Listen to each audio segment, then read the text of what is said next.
Do you have a story to share with the world? Of course you do. We all have stories to share.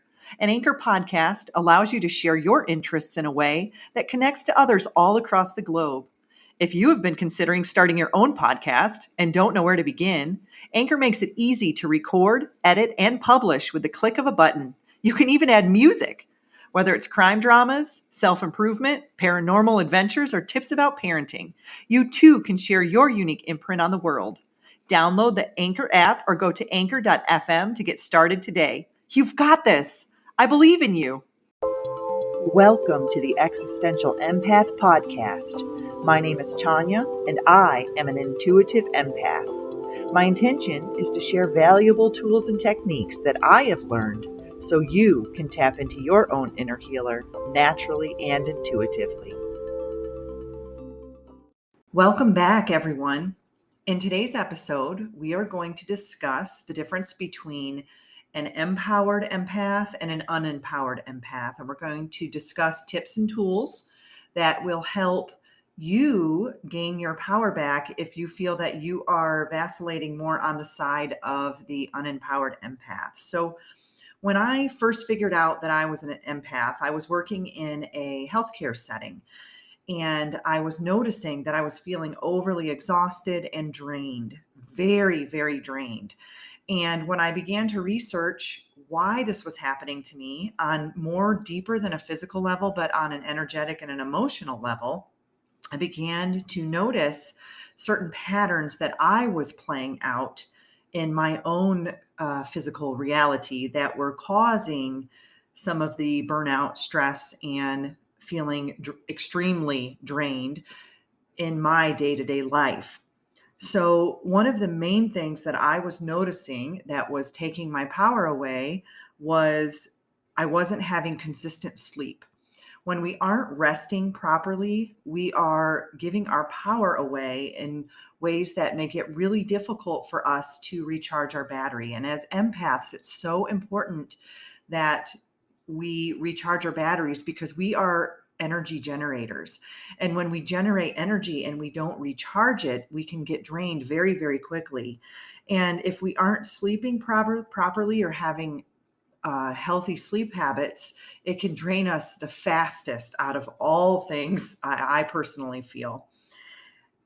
One other thing that I really noticed that I was doing personally was hanging around with negative people. And this is where the law of attraction kind of can play into this with the empath, because empaths are so powerful when it comes to manifesting. And it really starts with our thoughts, because our thoughts are electric, our emotions are magnetic, and when we verbalize or speak things out, it creates a broadcast network which amplifies things out into the new universe. So when we are hanging around negative people and we are constantly gossiping or talking poorly about others or venting, what it's doing is it's manifesting more of those types of people and more of those types of situations into our lives. And when I became consciously aware that I was doing this, and honestly, I wasn't even really participating in the negative talk or the gossip, I was just kind of observing it. However, I didn't really realize on an energetic standpoint, I was absorbing it almost like a sponge. And when I stopped participating and stopped engaging in those activities with others, I began to notice a shift. At first, they were a little upset that I wasn't participating with them. But as time went on, they just kind of stayed away from me. It was almost like we are a magnet. And instead of attracting those types of people, I began to repel those types of people. And as I began to shift my own thought patterns around negativity and gossiping and judging and thinking about, the negative aspects of not only myself, but others as well, I began to notice a pretty significant shift in my energy. When we are constantly overthinking, we are creating an energetic drain that is just pulling our energy away from us. So it's important to really consciously be aware of our thoughts and where our thoughts are going, because that can drain us very quickly. One easy way to monitor our thoughts is to journal them.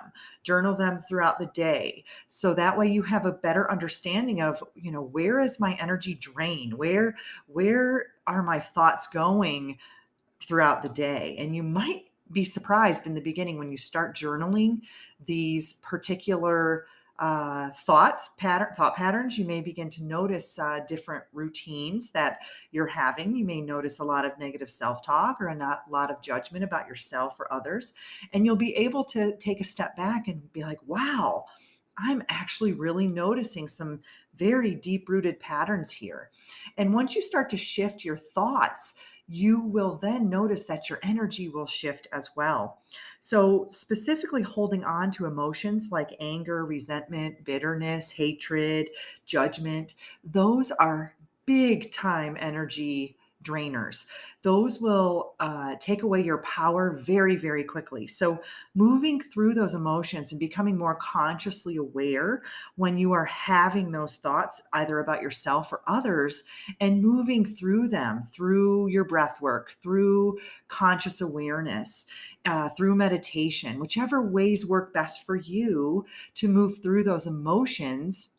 It will help you to move through those denser, lower vibrational aspects of yourself, which in return will make you feel more energized and much lighter.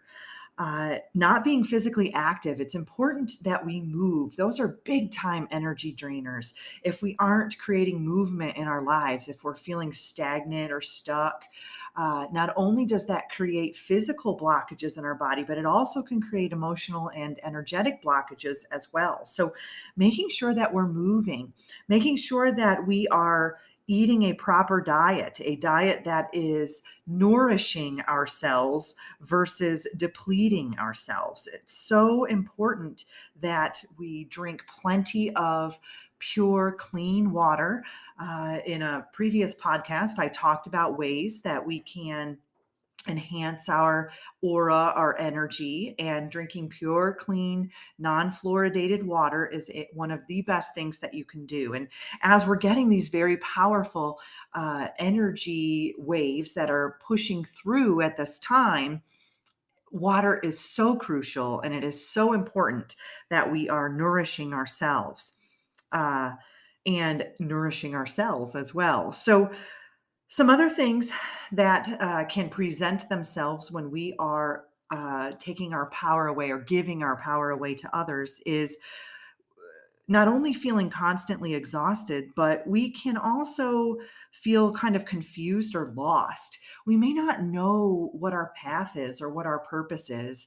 And when we are just constantly in a loop pattern in our lives, that can be a significant uh, energy drainer, can really take our power away when we don't even know, where our path is, and we can't stand firmly on our own 2 feet and ground into our own energy. And if we are constantly being pulled up into our higher chakras, our higher dimensional aspects of self, and we aren't grounding ourselves down into the earth, it can really take a toll on us, and it can really drain us very, very quickly. And when this happens, oftentimes we will feel very, very exhausted. And there might be times where we will attract certain types of personalities or certain types of individuals into our lives because we are feeling unempowered, and these particular individuals are very good at taking our power away. And these could be in the realms of narcissists or people who are super codependent, energy vampires, those types of people who really heavily depend on the energy of others to recharge their own batteries. And it really just boils down to we are our own energy generators. We are our own batteries. And it's important for us to learn the proper self care techniques in order to recharge ourselves in a way where we don't have to feel that it's necessary to plug in to someone else's battery in order for us to be charged. Many empaths, for most of our lives, I know me included, fall into the category of being people pleasers. We really truly want to see other people be happy, and we want to feel that happiness from ourselves as well. But oftentimes we have a very difficult time with setting our own boundaries and saying no to others. And that can look very different for many different people, and in different ways. It can really present itself.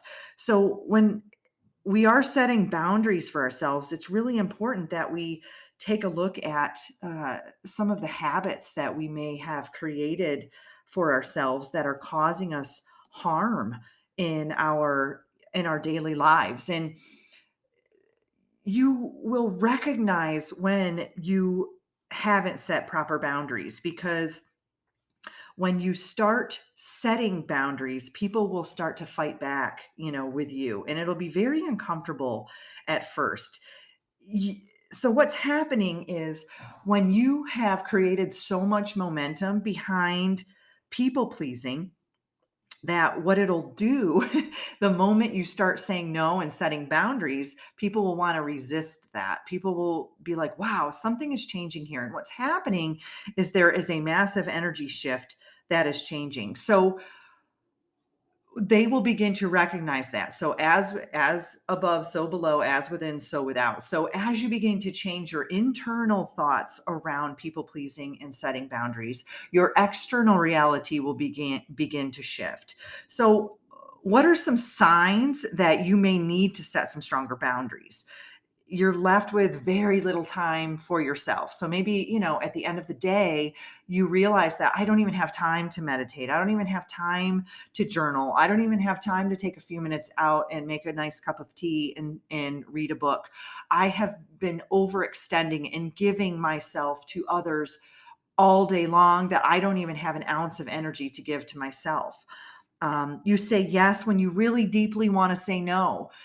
This was me. I was a yes gal. And there are times when it's important to jump out of your comfort zone and to say yes to things that you might be afraid of, or that things that you might feel will make you grow. But there is a difference in saying yes to every single person that comes your way and asks you to do something, because what you are doing is you are creating momentum. And in that momentum, it's creating an energetic amplification, which then you're getting more and more and more people coming to you, coming to you, coming to you. And all that's doing is you're giving, giving, giving, and you are not allowing the natural balance and harmony of the universe to open yourself up to receiving. So many empaths fall on that spectrum where we want to give, give, give, and we do not receive, receive, receive. It's so important to have a balance with giving and receiving. It's very cyclical, right? So as you give, you receive. As you receive, you give. You might feel in the beginning that you feel guilty to book time for yourself. That makes it really difficult. That, in the beginning, when you start setting these boundaries, it may be hard for you to set some time away for yourself, because you have been so accustomed and so used to people pleasing and giving to others that it feels selfish for you to want to give to yourself. So a lot of it is taking that power back and saying, I choose me first. I choose me first. And that is not selfish to do that. It's important for you to choose yourself so that you can have a charged battery. And that when you do give to others, it feels good. It doesn't feel draining. It doesn't feel depleting. It actually feels healthy and abundant, that you have an abundant amount of energy to give to others, versus you just feel completely depleted. You may feel responsible for solving other people's problems. You may feel like, oh, I have this burden.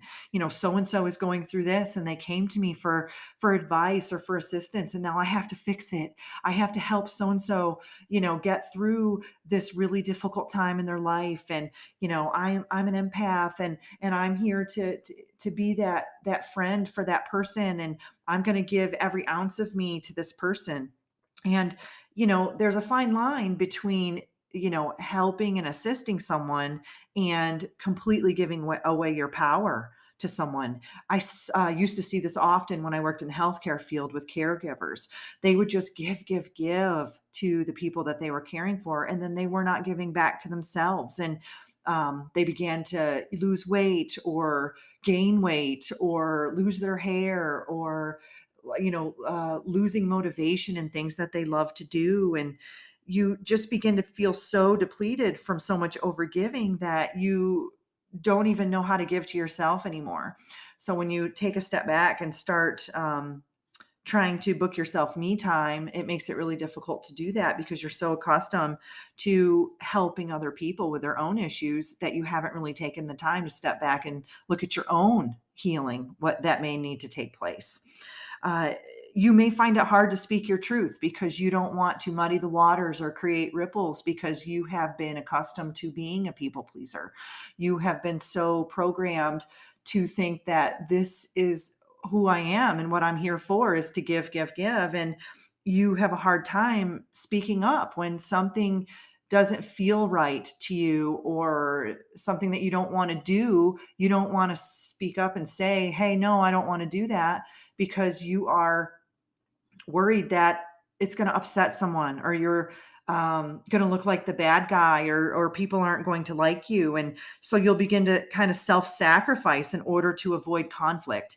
And that is really, really a key point that empaths need to consciously be aware of and take a look at, because as you begin to not speak your truth, it will close off your throat chakra. And it's so important for you to be able to feel confident and powerful and strong with your voice.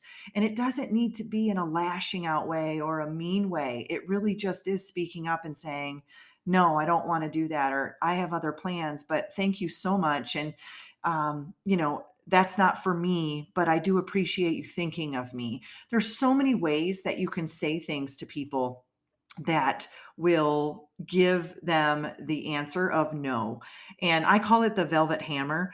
You can really soften the way that you speak with others in a way that, at first they may look, wow, she's never said, or he or she's never said no before. This is a little different, for me. And you may have to say it over and over again, because what you're doing is you've been, like I talked before, you have been going 60 miles per hour, one direction of give, give, give.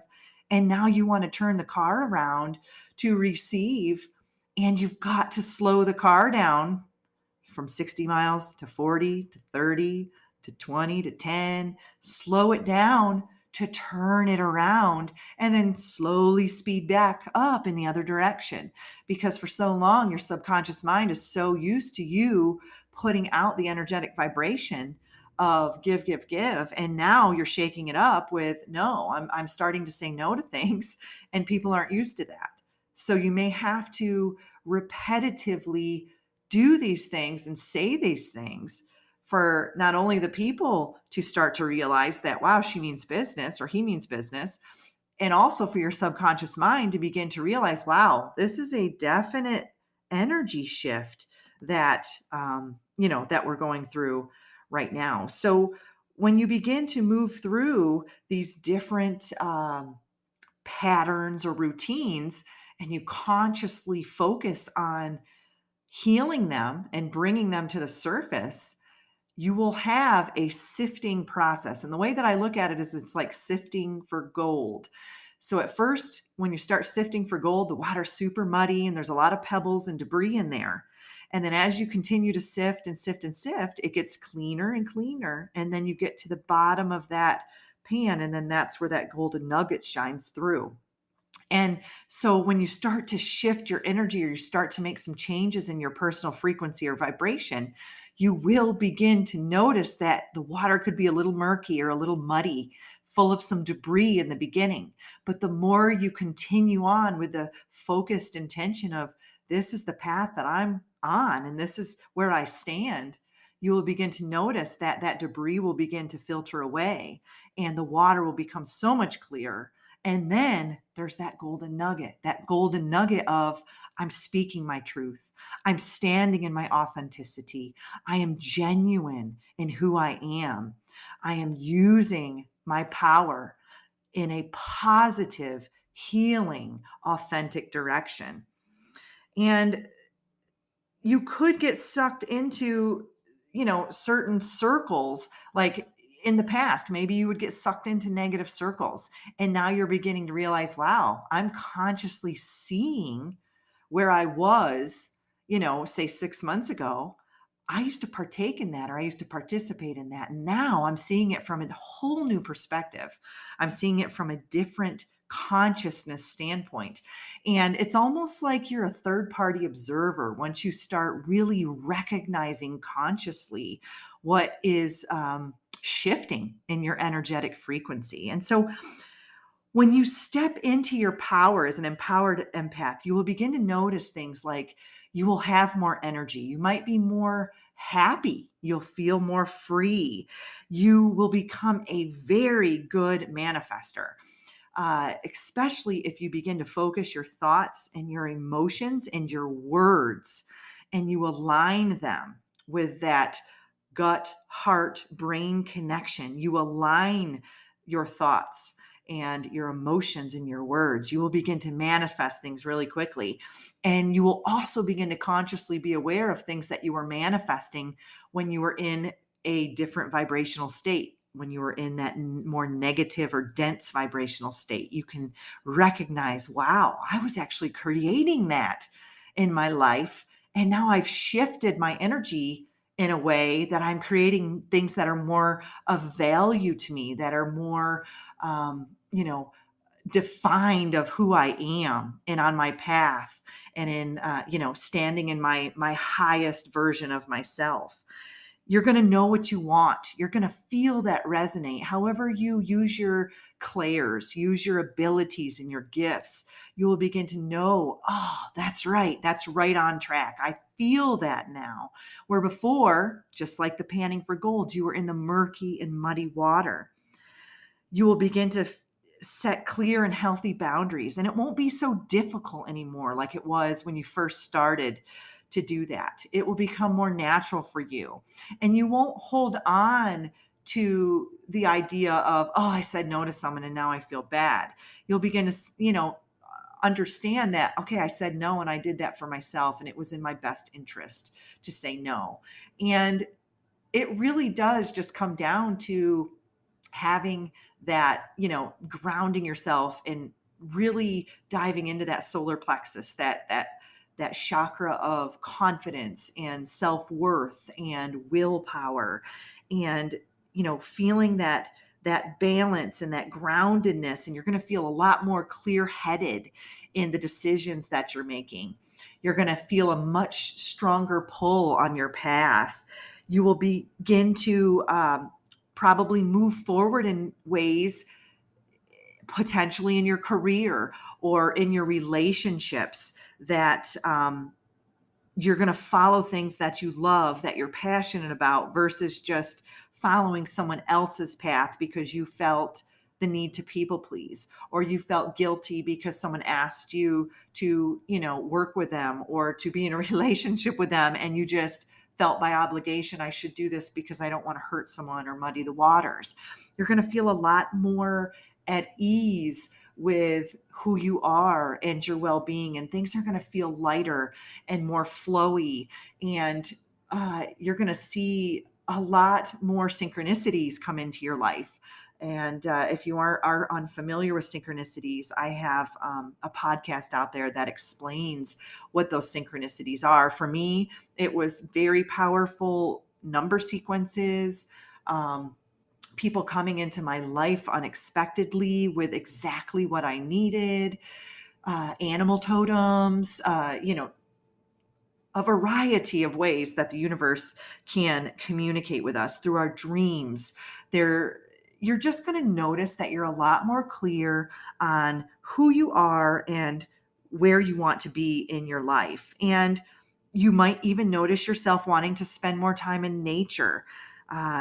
You might join some groups like Tai Chi or yoga, or get yourself out, exercising more. You may notice that your time is freeing up, because before, people were siphoning your energy and your time. And now you're noticing, wow, I actually have time to do some self-care. Actually have time to go out into nature and take a walk, or listen to some music in the morning, or take a dancing class. You might even have more time to see your friends and family. And when you are spending time with your friends and family, you're not drained, you're not exhausted, you're not cranky or lashing out. You're actually going to be present and happy and full of energy and full of life. And when you are full of energy and full of life and full of light, it only benefits others, because they can see, wow, there has been a shift in you. There's been a shift in your energy. And how did you do that? Right? So then you'll begin to be able to share all of the beautiful things that you have done to work on shifting your vibration, shifting your frequency and your energy. You may notice that you're sleeping better, you're sleeping deeper, having more lucid dreams. You could even start astral traveling more in your sleep state. Lots of laughing and smiling more. And what that's going to bring is more loving interactions with the people around you. You may notice when you're out and about at, you know, shopping or running errands, that people are waving at you or smiling at you or staring at you. And you're like, what is happening? And it all has to do with your shift in energetic frequency. So moving from that unempowered place and just tweaking it and shifting it into a more empowered state of being will literally shift you into a different timeline. So when we talk about timelines, they are basically just paths that we are on, that we are creating through our own thoughts, emotions, and actions that we are taking on in our so-called inner world that is projecting out into our outer world. So when we start to shift into a new timeline, new opportunities, new situations, new people, new realities will begin to filter into your life. You may lose friends. This is very, very important. I went through this specifically.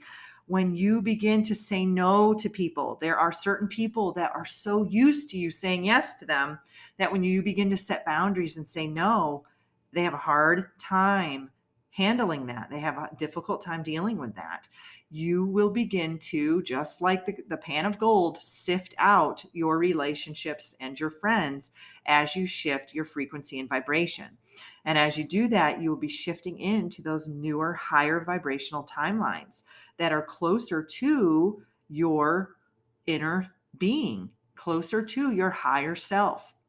And this can be really disheartening at first. It can be really hard because oftentimes we want to hold on. We want to hold on to those lower vibrational timelines. We want to hold on to the friends, the experiences, the situations, the past.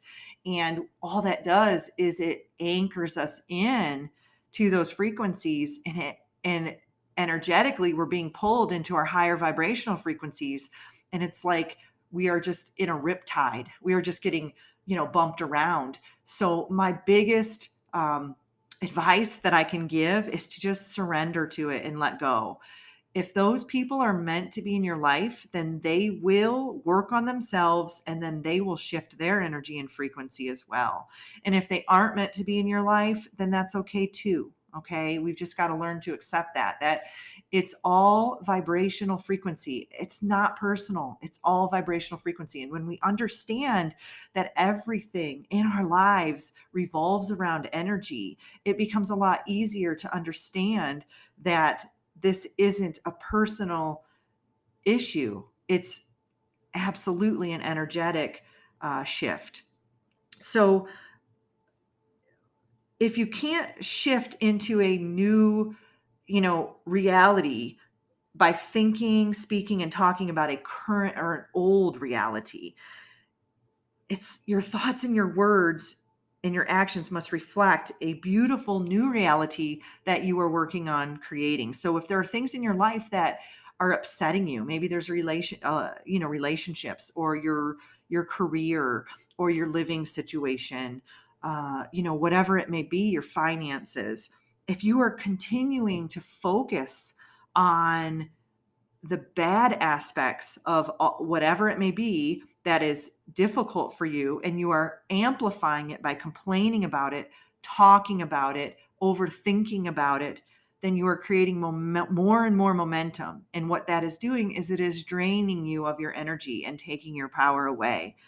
So I encourage you to sit down and really write out the things that are bothering you, frustrating you, that you might notice yourself complaining about or overthinking about, that are not in alignment with feeling good for you. And shifting your thoughts around those particular topics or subjects. What are more empowering ways that you can think, say, act about these particular circumstances? And as you begin to do that, you will begin to notice a shift in your energy. More opportunities, more situations, more people will come into your life that align with what it is that you're seeking. You deserve to navigate your life as an empath in alignment with health, happiness, and abundance. To learn more about the services that I provide, including Beyond Quantum Healing Hypnosis, EFT Tapping, and the Emotion Code, visit my website at www.thesoulcafe.org.